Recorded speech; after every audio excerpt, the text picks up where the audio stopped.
This is Kelso Sturgeon. Thank you very much for joining me for another session, another class at my college Advanced Sports Handicapping for Monday, November the 11th. Today is Veterans Day, and may God bless every single one of them. You know, the football weekend was somewhat chaotic, and I hear a lot of people talking and complaining and say, well, we can't do this, we can't predict that, this happens, that happens. Let me tell you something. The world of sports betting is not a place for wishful thinking or philosophical thoughts or whatever. Sports betting is a world where the truth is told every single day. You either win or you lose. It's always been that way, and it'll always be that way. And there's nothing really surprising that happens on any single weekend. You know, take the NFL, for instance. You know, we have Jacksonville beating Tennessee, winning its first game of the entire season in a game where, truthfully, Tennessee really needed a win. But Jacksonville gets its first win of the season with a 29-27 victory over the Tennessee Titans. What about those St. Louis Rams? They roll into to Indianapolis to meet the Colts. And by the way, a lot of money showed on the Rams in this game, so maybe somebody knew something. St. Louis absolutely buries Indianapolis 38-8. But I thought the most interesting game of the day was the Carolina-San Francisco match, where Carolina knocked off San Francisco 10-9.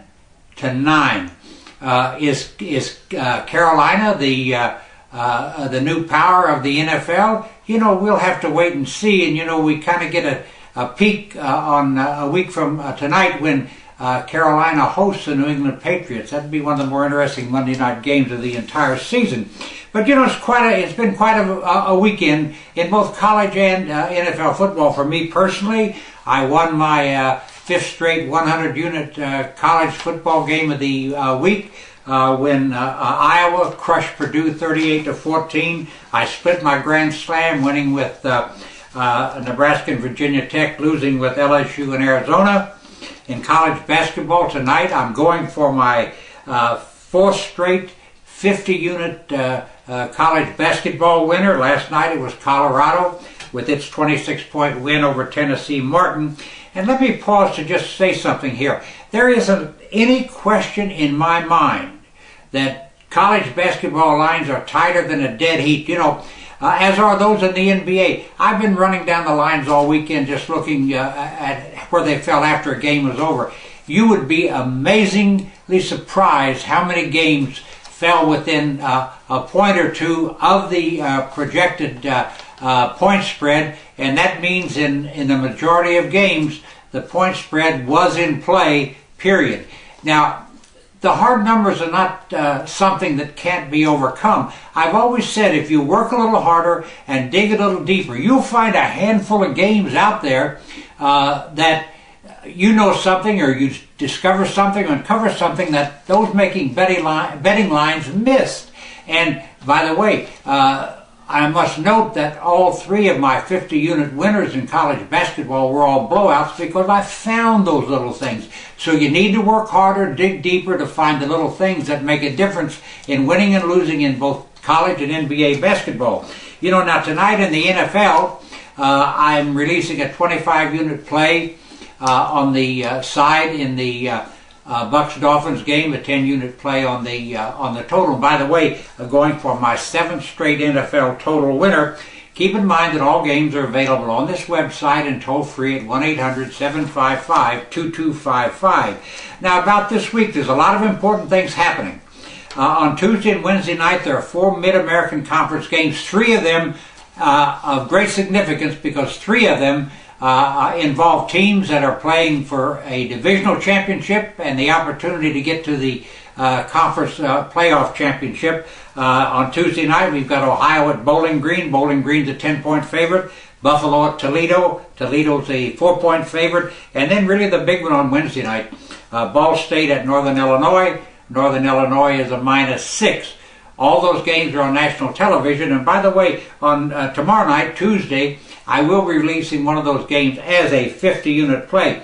Also in college basketball Tuesday night, it's just a fascinating evening. The schedule is loaded with good games and good plays, but nothing tops the two showdown games that are being played at the United Center on a neutral court in Chicago. We have Michigan State taking on Kentucky, Duke taking on Kansas, and by the way, I will be releasing those to my Best Bet Club members. Now let's take a look back. You know, we know for sure that Alabama and Florida State are the two best teams in college football, and I say for sure. You know, you watch them play, and they just consistently go over or repeat the same kind of performance every single week. These are teams of tremendous contrast.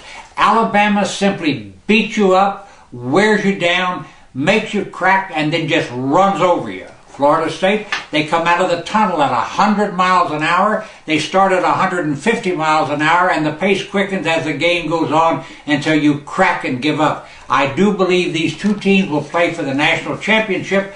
The toughest thing that Alabama faces for the remainder of the season is its game at Auburn in the final regular season game before the SEC playoff. But there's no question in my mind that these two teams are by far the two best football teams in the country, and I do hope they play for the national championship. You know, we've got some perfect records still on the line here. Ohio State had this past week off, a 33-point favorite at Illinois on Saturday as it goes for its 22nd consecutive win. And by the way, Ohio State has been running up the score on everybody. Might want to give that game a second look, even though you'll be laying the 33. Southern Mississippi crushed this past week, 36-13 by Louisiana Tech, and I mean a bad Louisiana Tech team. They're a 17-point home underdog this week to Florida Atlantic, and by the way, going for their 22nd consecutive loss. So we have two perfect records on the line.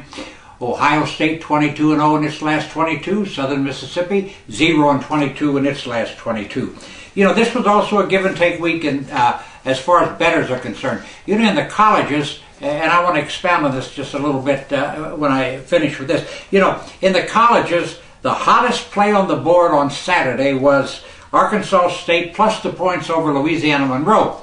Now, this game early or late in the week had Monroe favored by 6.5. The game went all the way down to 3.5.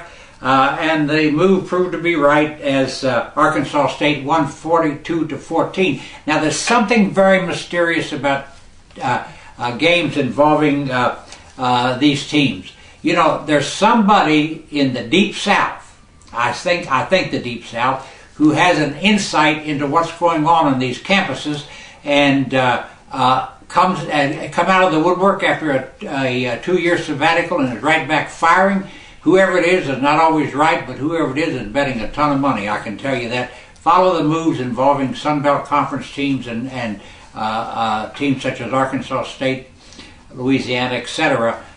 For the rest of the season, because the money is going to show somewhere every week. In the NFL, now the college, we had a winner on the hot money team.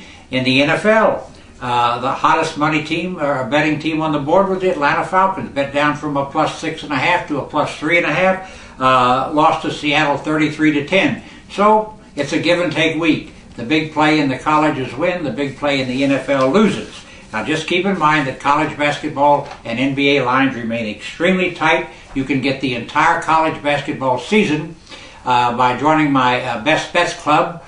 Get the complete NBA season, the complete college season for just $269 for the entire regular season. Charge to your major credit card, get 2 or 3 plays every single day, and win in both the colleges and the NBA. Once again, you can sign up on this website for any and all of my services, my daily selections, and all major credit cards are accepted. Once again, sign up on this website and toll free at 1-800-755-2255. All major credit cards accepted. Thank you very much for watching. I'll be back here Thursday morning with my next report.